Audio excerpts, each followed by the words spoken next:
When we think of hazards associated with working at height, the majority of us will think of people falling from height. However, falling objects can have the same devastatingly fatal effects as a fall for people who are working below where you're working. Did you know that a 2 kilogram hammer dropped from 6 metres high has roughly the same impact force as being hit by a 3 metre steel girder?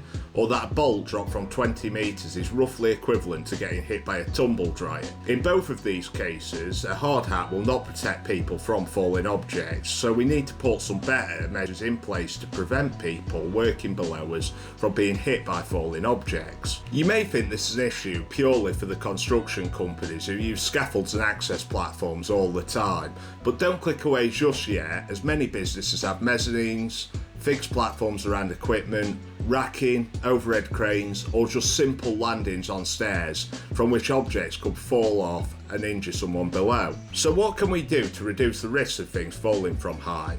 Well, the best thing to do is exclude people from below the area where you're working or lifting. If there is no one below you, the likelihood of someone being hit by a falling object is significantly reduced. You can use barriers, fencing and signage to exclude people from the area below you. Okay, so this isn't always possible. For example, if you're working on a scaffold on a busy high street, you're not going to shut down the high street just so you can do your work. That's why scaffolds situated in these areas have nets to catch falling objects. In all cases, we need to reduce the chance of objects falling from high. A big cause of falling objects is objects being kicked off of a platform.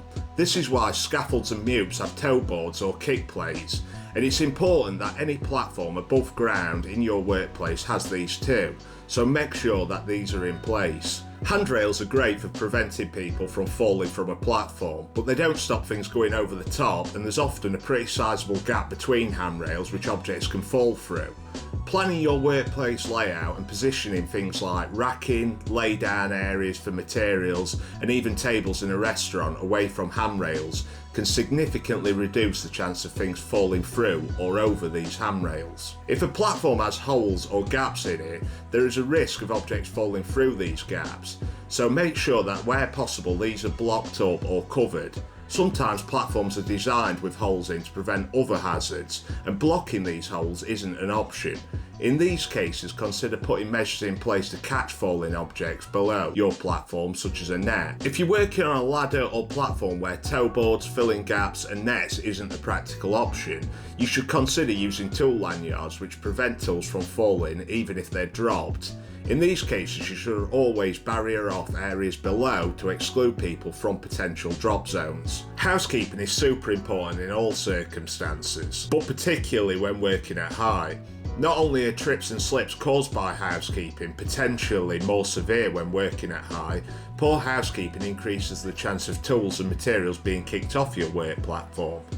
Try to only keep what you need on the platform and get rid of waste and redundant tools and materials as soon as you can. If you are using racking or equipment to lift objects, you must make sure that the equipment is fit for the purpose you're using it for, you aren't exceeding any safe working loads, and that the equipment is subject to a relevant thorough examination regularly. This inspection is a lower for lifting equipment and a seamer inspection for racking. This will significantly reduce the chance of the equipment failing. Many of these things should have been thought about by your management team and be part of your risk assessments and safe systems of work. However, if you spot any areas for improvement, you should raise them with your manager, particularly if there's been a near miss. Don't forget to click the link below to download the Toolbox Talk document with accompanying sign-off register and subscribe to our channel for new Toolbox Talks every week. But until next time, thanks for watching and stay safe out there.